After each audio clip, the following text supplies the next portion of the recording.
daily fantasy. His number too high, then I'm probably fading him. He been on the road, he gon' eat up my salary. I hit a buy, he go live before lock. Play back to back, then I probably won't pick on the DFS bachelor. Good as it gets. Bit a few liners, then hit me a leg. He had a good game, but it might be a trick. Log in the Slack so I know who to pick. Sharing our liners, we all gon' get rich. New to this game, you should come to the pad. You might want some cash and get a good laugh. DFS sports, we gon' run up a bag. He heard every game and it's making me mad. You buying your lineups, I think you a cheater. DFS bachelor, he the new leader. Yeah.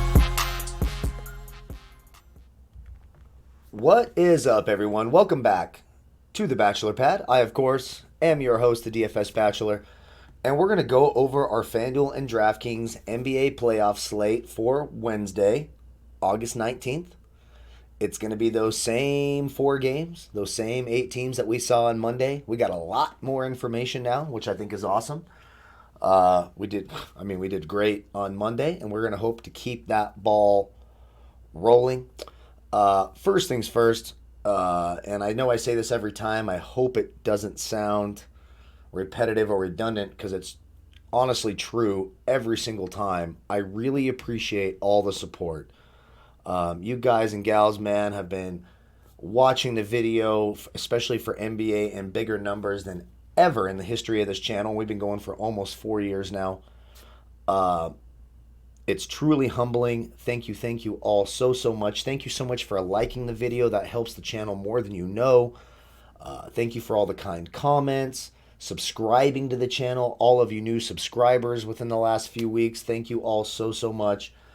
A big cheers to you all. I mean, I stay up super late doing this, and we go over everything so late, and the real motivation for that is just all of your support. I really do appreciate it, so thank you again. If you are new to the channel, if this is your first time watching, if you're so inclined to do so, please hit that subscribe button down below. I really appreciate that.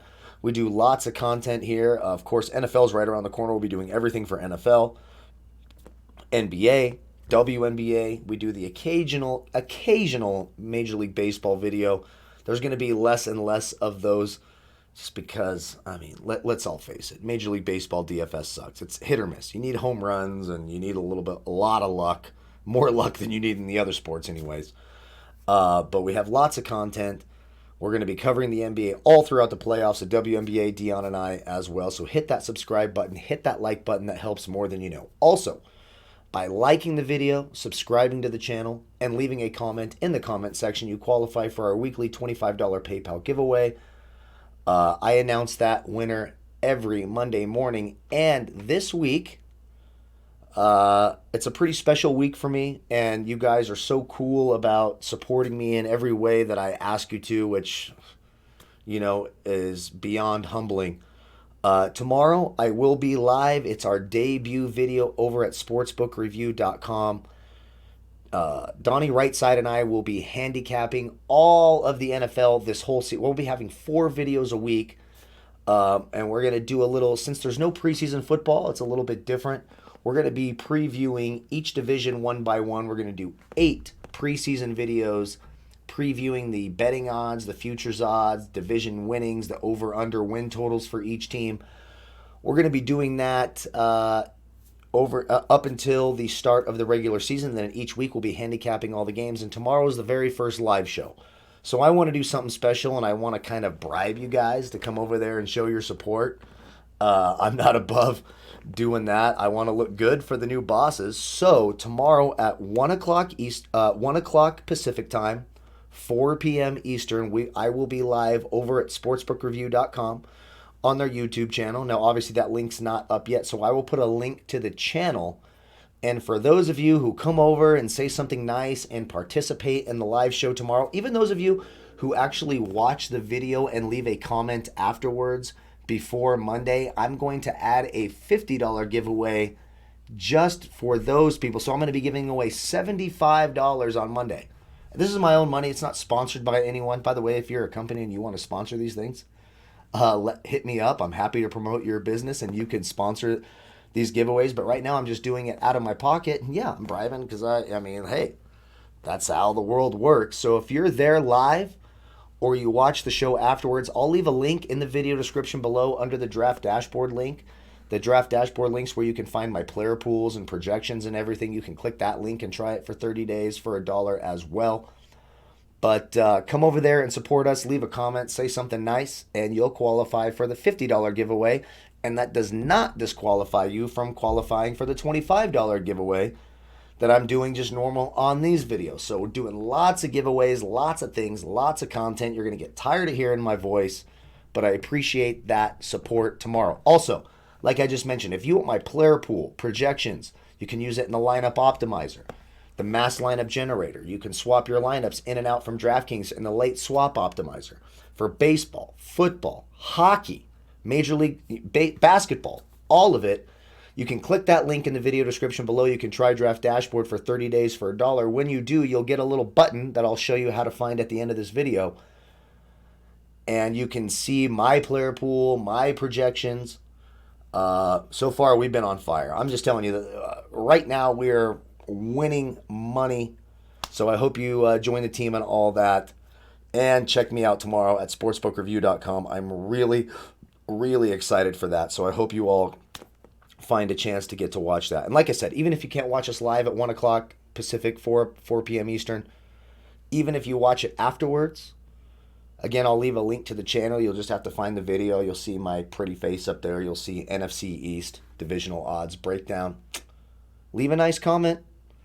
I mean, even if, I guess, if you leave a shitty comment, you leave a comment, period, I will qualify you for that $50 giveaway as well. And we'll announce all those winners for next Monday's NBA video. So lots of stuff. So let's get into it. Also, don't forget to check out Overlay DFS. I'm telling you right now, that's where I'm making the bulk of my money. Overlay DFS is a lot of fun. And if you come over there and kick my ass, so, you know, a lot of you watch it. I mean, there's nothing wrong with it. You think I'm a fucking dumbass, right? Hey, this idiot doesn't know what he's talking about. I know way more than this guy. Go to overlaydfs.com. Play the $22 progressive jackpot NBA contest, and if you beat me, even if you don't even cash in the top 10%, you could still double your money just by having better picks than me. Overlay DFS, hit them up on Twitter, or hit them up, contact them through the Overlay DFS email there at the site, and ask them about their first deposit bonus. They have, if you go 0 for 12, you win a new boob. They call it the boob bonus. There's the playing the progressive. If you play the progressive 10 straight times and you don't cash, you get all your entry fees back. They do a lot of cool stuff. Great customer service. I've cashed out over $20-some hundred over the last 5 days, and I've had the money in my account that night. It's a lot of fun. Overlay DFS. Be sure and check them out. I'm sorry for the long intro. I'm sure I'm going to get some shitty comments for this because 8 minutes into the intro. So let's quickly go over each position. Again, my player pool will adjust as news comes out throughout the day. You can follow me on Twitter at DFS Bachelor. Any sort of news or information that comes out, I will have it covered. So Kyle Lowry's 8K on both sides. Look, we saw it. Toronto blew Brooklyn out in the first half. Then Brooklyn came all the way back, and then Toronto blew them out again. Kyle Lowry played 38 minutes, put up at 36. 43 and 36 his last 2 games. He's certainly in play for tournaments. You worry about the blowout, but Brooklyn is feisty, and we talked about that. And they're going to continue to be. Brooklyn is not going to give up and die. I don't know why Brooklyn does. They're like doing this coaching search. Why not just give the job to Jacques Vaughn? He's doing a fantastic job with that team. And if Kevin Durant and fucking Kyrie flat earth moron Irving don't like it, fuck them. This team is playing hard and playing well above their talent level. I think Jacques Vaughn is a fantastic coach. Former point guard back in the day. For some of you older guys, you'll remember him, backup point guard, etc. Jamal Murray, his price went way up. 7.5 on Fanduel, 7.2 on Draftkings. Had a huge game. It was a slow start, if you remember, too. He could have had even more points, but he started out pretty slow. The bottom line is Mike Conley will not be there again for Utah tomorrow, making Jamal Murray's life much easier. And we've seen neither of these teams can defend well in the backcourt without, Denver is minus Gary Harris, who's not been officially ruled out for tomorrow. Will Barton has. Look, Torrey Craig, I know they all want to say he's a good defender, but Torrey Craig's not very good at anything in terms of NBA players. Jamal Murray's...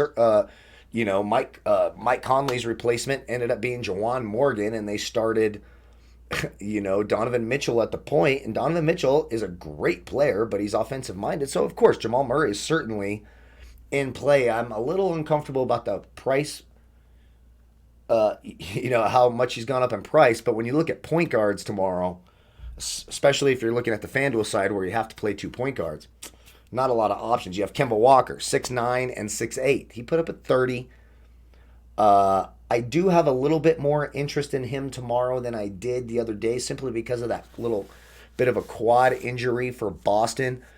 And Gordon Hayward is not going to be there. So Kemba Walker becomes much more valuable, as I'm reminding myself about that Gordon Hayward injury as we do this video. You know what? It's late. Cheers to you all. Fucking love you guys, man. I'm dragging on. I can't believe it. We're 10 minutes in and I'm 3 point guards in, but it's how shit goes sometimes. So I do like Kemba Walker. The usage is going to be there for Kemba tomorrow. He's going to have to step up and play well. He was okay. 34 and 30 minutes. A lot of that came late. Title of the sex tape. And hey, for you ladies, you'd rather him come late than come early, I suppose, unless you've been like married for 15 years and it's like, yeah, let's just get this over with, right? Get in, get out, repeat if necessary.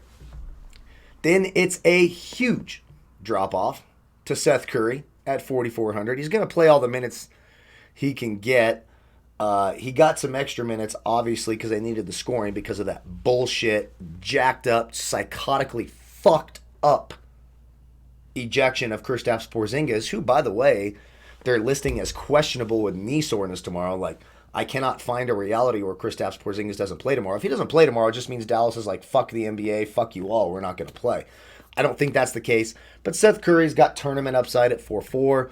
Patrick Beverley is back, which means Reggie Jackson, who is just worthless on the court. And I know I said he'd be a good value play if Patrick Beverley was out. But with Patrick Beverley playing, like Reggie Jackson in spurts, he's jack shit. You need to hope he makes some threes. Patrick Beverley is 4-3 and 3-5, lock and load. I expect him to be very highly owned, by the way. If you're looking to pivot off of that in tournaments and DraftKings, I think Monty Morris is certainly fine to go to. He's going to see plenty of minutes. He's a good scorer, high-effort guy. Not the greatest of shooters, but he can hit the threes. He's 3-9 and 3-7. I could go there. Shake Milton fucking sucks. No, thank you. I suppose at 3-9 on FanDuel, there's no way I'm paying 4-5 on DraftKings for Shake Milton. He's fucking garbage in terms of NBA DFS. It's like he's had a couple of good games, but you saw him on the court. He's lost. And when they bring Marcus Smart in and they get even tougher defensively, he has absolutely no chance. Like Alec Burks is going to have to take those minutes if they want to score. And Philly needs scoring. Boston and Philadelphia are good defensive teams. We saw it. There's no sense in playing Shake Milton unless you want a low ownership, dart throw, pray to the fantasy gods type play. And it's the same for Tyler Johnson. Brad Wanamaker, I do think we'll see a few more minutes tomorrow with Gordon Hayward out. I don't think they're that afraid to go small-ish and kind of push the pace against Philly. Raul Neto won't play. Chris Chiosa, why the fuck would you do that? Landry Shamet is absolutely fucking terrible. Reggie Jackson, we just talked about that. Don't waste your fucking time. Trey Burke, look, he scored 8 points in 20 minutes, but he still got 20 minutes. He's 3-5 and 3-2, I guess. Look, if Trey Burke hits a few threes, he could be more valuable than you think. Again, those are dart throw tournament plays. Shooting guard, Luka, absolutely. Look, what we saw is, yes, the Clippers are a terrific defensive team. One of the top 4 or 5 defense. You know, you got the Lakers, you got the Clippers, you've got Boston, you've got the Sixers. Those are, some of the Denver for much of the season, but without Gary Harris, that changes quite a bit, and Will Barton, etc. Luka Doncic, his price went down. He's 10-5 and 11K. I love Luka. I love the attitude of Luka Doncic. He's certainly in play tomorrow, down 1-0. I think they got robbed in that game because of the chicken shit call by those NBA officials. And then I heard one of the announcers today, I think it was Chris Webber, which is weird. Like, Chris Webber sounds like he doesn't know shit about basketball, even though he played in the NBA. It's like, These officials are not doing a better job. They're doing a worse fucking job. They're so sensitive. If you say a single bad thing to the officials, they're trying to tee you up, and it's like, fuck off. You guys have been ruining this league for 20-some years. They still have Scott Foster officiating games. Scott Foster helped Tim Donaghy. For some of you younger fans who don't know who Tim Donaghy is, go look him up. Scott Foster helped him cheat and bet on games. And now they're fucking defending him and acting like he needs to be treated like a little princess. No. Bullshit. Fuck these NBA officials. Seriously, fuck them. Absolute joke that they can't handle a guy throwing a fist in the air because he's mad. Get the fuck out of here. I think Luka shows up tomorrow and has a great game. I like Luka quite a bit. Karis LeVert. We saw it. Even when he's not shooting well, this is one of the... When you look at young teams with young players, right now he's the best player for that team with Durant and Irving gone. And you got to love the way he encouraged his teammates, battled through everything, was dishing the rock. I like Karis LeVert a lot at 8-4 and 8-2. Donovan Mitchell, of course, we know he threw up 57 points. Had a huge fucking game. He's going to be way... I mean, I think I had him at 18% in most of my contests, which is pretty low for a 4-game slate. We talked about this in our first video. Without Gary Harris, his life becomes exponentially easier. And then without Mike Conley, he's going to have the ball in his hands even more because he's going to be starting at point. He's going to be way more popular. He's much more expensive now. He's 8-2 on Fanduel, 9-2. 9,200 on Draftkings. So I will not have him in everything. I'll have some slight exposure, but I think I'm going to be under the field on Donovan Mitchell. Just because you're not going to see players score 57 points in the playoff game in back-to-back games. Donovan Mitchell is not Michael Jordan circa 1986. Okay, this is not him against Boston. We're not going to hear LL Cool J, I'm bad, playing while Michael Jordan tears up the court. Donovan Mitchell can go from scoring a 76 to scoring you 25 really quick. I'm going to have exposure, but not as much. Paul George, I like Paul George, of course. He started slow but came on big. Title of your sex tape, there you go. But I like Paul George. Fred VanVleet, I love Fred VanVleet. And I wish his price wouldn't have gone up so much. He's very expensive. It's going to be easy to pay up at shooting guard because there's only so many point guards you can pay up for, and I don't think his ownership will be high. He had a huge game. Of course, you don't expect guys to shoot, 65-70% from the three-point line like Fred VanVleet did. But he's got a good history against Brooklyn. I think Brooklyn is going to make this competitive. And even if they start to get blown out, Brooklyn's not going to give up. That team fights back. So Fred VanVleet, I think, is a fairly good play. Then you get to Marcus Smart. He's going to be more focused defensively. Now, I want to say this. Marcus Smart is going to be a sneaky play tomorrow. Why? Because without Gordon Hayward, Marcus Smart is going to see a ton of minutes, and you may just see him in the starting lineup. And he's good for steals. If he's open, he can hit threes. Even in a bench role, he played 31 minutes. He always plays a ton of minutes. He's got 40-point upside, 5,600 on both sites. Marcus Smart, I think, could be an interesting play tomorrow. Lou Williams should be very popular. And we saw Dallas. Look, Dallas is the first or second highest scoring team in the league this year. Dallas can score points, and no lead is ever safe. The Clippers got bailed out by Porzingis getting ejected. Otherwise, they were probably going to win that game. So Lou Williams at 5'3" on both sides is a steal. They're going to need his scoring. I like Lou Williams quite a bit. Eliminate Reggie Jackson and Landry Shamet. I hope Doc Rivers listens to his own fucking brain. But again, he used to play Baby Boy Rivers for 40 minutes, so there's that. But Lou Williams in a great spot. I love that price. Jordan Clarkson, 5'1" and 4'7". Yes, he's going to be in play because there's no Mike Conley. Josh Richardson, I really like that price on both sides at 4'9" and 5'1". I'll have plenty of exposure there. I was disappointed by the minutes allotted to Norman Powell. I was kind of surprised by that. He only played 16 minutes. He's one of their better shooters. They just insisted on keeping OG Anunoby on the court, and that's fine. And you'll hear me talk shit about a lot of coaches. Brett Brown is an idiot for Philadelphia. Fucking Mike Budenholzer for Milwaukee. When you really sit down and watch that team, you're like, why is this fucking guy subbing players out every 2 minutes. This is not a regular season game against, the Sacramento Kings. You're not beating the team by 40 points in the third quarter. You need to play your players so they can get in a rhythm. I don't think he understands that. Fuck you, Mike Budenholzer. That was a joke to watch today. I'm happy Orlando won. I think it makes the playoffs more interesting, but it was maddening to watch.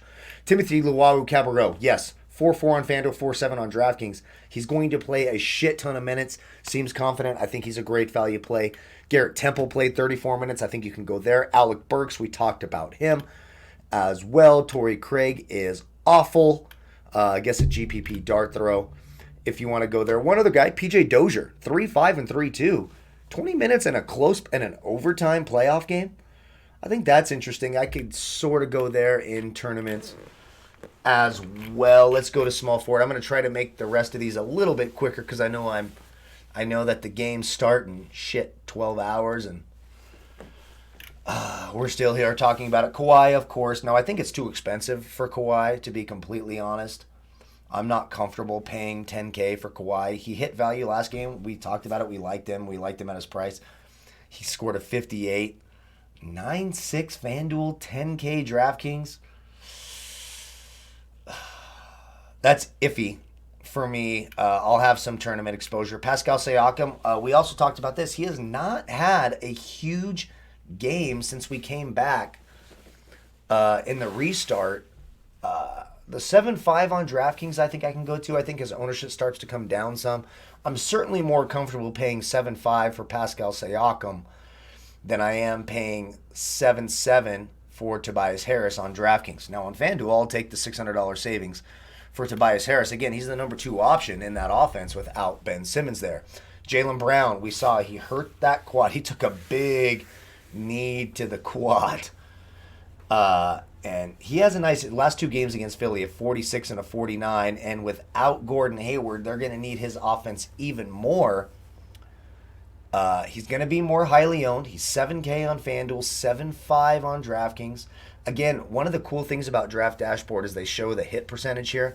So that shows you what percentage of the time they would have hit value at that price had they been priced that way the entire season.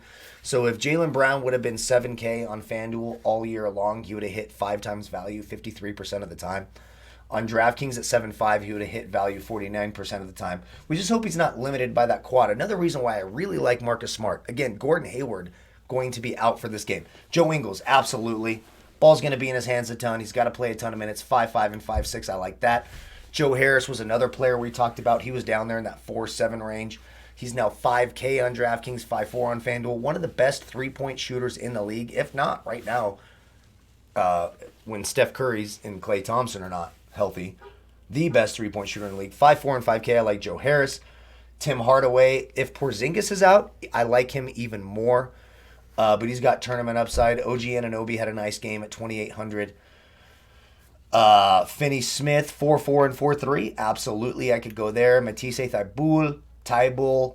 I know. Some people, I love the grammar police who want to tell me how it's pronounced. I'm well aware how it's fucking pronounced. Spend way too much time watching these games. But I like to fuck around with the names. But he's 3-4 on DraftKings. Matisse Thybulle is 3-4 on DraftKings. I think that's a very, very safe play. And that's it. That's it for me. I guess if you really hate your life and you're like desperate to play some no name nothing, which trust me, I know plenty of players who are like, I'm thinking outside of the box. I'm going to play this fucking moron. Semi Ojeleye would be your Huckleberry if that's the way that you think. Congratulations and have fun. Cheers to you. So, let's go to power forwards. Jason Tatum. We saw it. This is the main source of offense for this team. And no Gordon Hayward now. Yeah, you got to like Jason Tatum now. It's a big price. You can see his hit percentages. Again, you can see these hit percentages. I don't believe any other site has these. It's pretty unique. Plus, you get my player pool, which obviously I'm a fucking genius, right? 46% hit percentage at 8-7 on FanDuel this year. 45% hit percentage at 9K. Damn, 9K on DraftKings. But that's where we're at. And it's not, Porzingis is 8-6 and 8-9. Now, they are listing Porzingis as questionable with knee soreness. I'm not sure if that's just Dallas fucking with the league a little bit, which they certainly have the right to do after that joke of an ejection. Like, shame on the NBA. I've been tired of NBA officials since I was 8 years old. So we're talking over 30 years, without, revealing too much of my age here. Get your shit together. This is a fucking joke. But Porzingis is going to play tomorrow. In my opinion, there's no fucking way he sits out. And I think he's in line to have a great game. I like him at 8-6 and 8-9, and he's going to be much, much lower.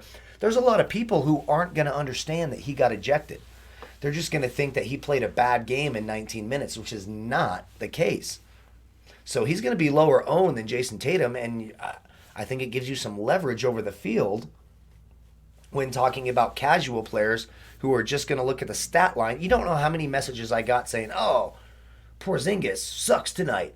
No, he didn't. He got ejected for a bullshit call. 2 bullshit calls, really. So I like Porzingis quite a bit. Michael Porter Jr. It was interesting watching him. His price has come down. He's 6'7" and 7K.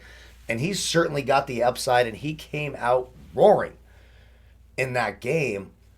But he made some mistakes, and I found it interesting how Mike Malone trusted Jerian Grant and Paul Millsap more than they trusted Michael Porter Jr. You see those 31 minutes. Remember, this is an overtime game.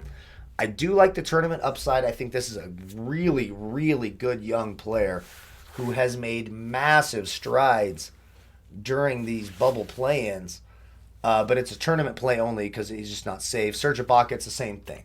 You hope for a blowout. He played 25 minutes. He had a 37. We liked him the last slate. He's a tournament play this slate. Al Horford, exactly the same as the last slate, only they brought his price down a little. Look, Boston and Philly are both very, very good defensive teams. And Boston especially is really well coached. Like, Philly's terribly coached. Brett Brown is one of the worst fucking coaches I've ever seen in professional sports. Like, right up there with Mike McCarthy, who, congratulations, Cowboys fans, he's your new head coach. Complete fucking idiot. Seems like a nice guy, a great guy. Love to have a beer with him. But he's a dipshit when it comes to coaching these NBA teams. He's just terrible. That team has no plan, much like our country. So he's 5-5 on Fanduel. Love that price. I'll have tons of exposure there. 6-7 on DraftKings, probably not. Daniel Tice is so overmatched against Embiid, and he starts at center. Now he's 4-7 on DraftKings, and he's going to shoot some threes. The one good thing about playing a big man against Philly is that Joel Embiid, the entire Sixers team, they're going to turn the ball over. They turn the ball over more than any team in the league, and they've done it for 3 straight years. Joel Embiid gets very, very reckless with the ball. They don't have great ball handlers on the team. I mean, when you're starting Shake Milton at fucking point guard, they don't have good ball handlers. They don't have good decision makers. It's a really poorly coached, reckless team, so there's steal opportunities. So I do like him a little bit more on FanDuel, where you get that extra point for steals and blocks. Paul Millsap, meh. 4-3 on DraftKings, I could go there. Marcus Morris, we talked about him. He had a great game. He's 4-7 and 4-8. Going to play a ton of minutes, as he should. If Doc Rivers pulls some bullshit and pulls him off the court to play Landry Shamet or fucking Jermichael Green, he's an idiot. Like Marcus Morris, Jeremy Grant, 4-7 and 4-6, I can go there. Royce O'Neal, one of the more controversial plays, I guess, of the first day of playoffs. He's 3-7 on DraftKings. He was 3-5 for the first slate, so he was very highly owned. And people are like, wow, why is he so highly owned? Because anytime you're going to get a starter who's going to play 30 minutes, especially with the absence of another starter, you'll take it at 3-7. Did he underperform? Yes. Did he start out great? I got a bunch of messages like, oh, Royce O'Neal doing great. Then, oh, Royce O'Neal sucks. Like, fucking calm down. You got to take a shot on a guy that's going to play 30 minutes. Royce O'Neal's a terrible basketball player in terms of NBA talent. Of course. But if he knocks down just a couple more threes or turns the ball over just a little bit less, he's crushing value. So, of course, you want to have exposure there. Some other value guys are going to see some minutes. Kaliba. Maxi Kaliba. I've actually played Maxi Kaliba before, and he got me a 61. This was 2 years ago. I was on a road trip home from Seattle, and he scored 61 while I was on the road and won me like $5,000. So even though he's not very good, he's going to see plenty of minutes. They need his floor spacing. They need him to make shots, and they need him to rebound against the Clippers. He's 3-9 and 3-6, so I could go there. Then it's a bunch of bad players. So I'll pass on everything else below that. I guess George Niang, or if you want to go the fucking Juwan Morgan type route, you can. Let's go to center real quick. Jokic, Embiid, Gobert, all fantastic plays. Have them as much as you want. Right now, if I had to rank them, I do think Joel Embiid has a bounce back game. I think he's going to be very aggressive. Watch out for the turnovers. Gobert, I like his price. Look, he's 7-8 and 7-4. He got to a 44, so he had 7 fewer points than Jokic, which is about typical when they match up. Once in a while, Jokic, like a couple games ago against Utah, he had a 75. But would you rather, like on DraftKings, Jokic is 9-7 and Gobert is 7-4. In tournaments, I will take the 50-point upside of Gobert because even if Jokic gets 50 and hits value, which I wouldn't be shocked if he does, I expect him to do so, Gobert only has to hit like a 42 or 41, and he becomes the better play in terms of salary. That's how this game is played.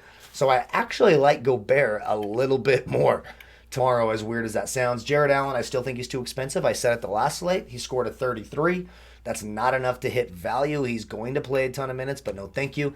Zubats was one of our favorite value plays. You remember he was 4-1 the last slate. He put up a 30 in 22 minutes, and I still like Zubats quite a bit. Now, you're not going to get the huge minutes, and I do think Montrezl Harrell continues to escalate in minutes. I still can't trust Harrell. I'll take some GPP shots on him at 4-6 on DraftKings, but I do like Zubats. Zubats is 4-5 as well. We just gotta wait. Like, Harrell's not ready yet. You know, he hadn't played basketball in over a month. He played his first game. They've had one day off. You hope those minutes get into the 20s. Is Montrezl Harrell just an absolute effort monster? Of course he is. Can he crush value just by doing all the intangibles? Absolutely. So I'll have him in tournaments, but he's not a safe cash game play. Marc Gasol, it's the same thing. He's going to start. He'll play some minutes. Marc Gasol looks way different. It's weird how much different he looks. I love centers versus Brooklyn, but he only plays about 20 minutes, and they don't need him to play more than that, and especially against Brooklyn, who Jarrett Allen's their biggest player, and he's only like 6'10", 6'9", and skinny. And so it's a cash game type play. Like, I think he's a safe cash game play at 4K on DraftKings. And that's it for me at center. I guess you could sprinkle in some Mason Plumlee. I don't know why Boston, if Joel Embiid starts going off, it looked like they wanted to play Robert Williams over Enes Kanter. I mean, those are both tournament plays only. So that's my early look at each position. Again, you can click that link in the video description below. You can try Draft Dashboard for 30 days for $1. When you do, you'll get my player pool, my updated projections. You know, you can see all these stats, DVP, pace of each team, history versus team, the hit percentage. You can use it in the lineup the lineup optimizer, the mass lineup generator, the late swap optimizer if you have a late scratch or like a late switch like we did the other night with Patrick Beverley being announced in. I was able to upload my lineups from DraftKings into Draft Dashboard, re-optimize, removing Reggie Jackson's sorry ass, uploading Patrick Beverley into those lineups, and then uploading them back into the site while using my player pool. You can use your own player pool as well. Maybe you just know better than I do. It's not outside of the realm of possibility. Or maybe you just think I'm a fucking idiot. That's fine too. Again, you can click that link, try it for 30 days for $1. When you hit that watch players tab from over here on the left, those would be the players that you're watching. Or if you don't have your screen zoomed out, you can do it from this menu tab here in the top left corner. You click the watch players thing, and you can decide either DraftKings or Fanduel in the top right corner. Just click the site you wish to go to. Then you'll see a blue box at the top that says Watch DFS Bachelor's Picks, as well as a timestamp when it was last updated in Eastern Time. So let's say news comes out at 10 a.m. Kawhi Leonard playing bingo with his mom, which trust me has happened plenty of times. It's not going to happen in the bubble. And my player pool hasn't been updated since then he hasn't updated it yet, so he's still fixing things. So it's handy to do. Then you can use it in the lineup optimizer. Like I said here, can generate lineups there. FanDuel, DraftKings. Again, click that link. Try it for 30 days for $1. Don't forget to like the channel, like the video, subscribe to the channel, leave a comment in the comment section. qualify for our weekly $25 PayPal giveaway. And just for this week, and we might extend it depending on the response, live tomorrow, your boy, a big opportunity for me. I'd really appreciate the support if you watch me live. 1 o'clock Pacific, 4 o'clock Eastern over at Sportsbook Review. That link will be right below the draft dashboard link in the video description. You can go over to the channel, find it. We'll be live. Leave a nice comment for me, and I'll announce a $50 winner for that as well. Again, I really appreciate all your support.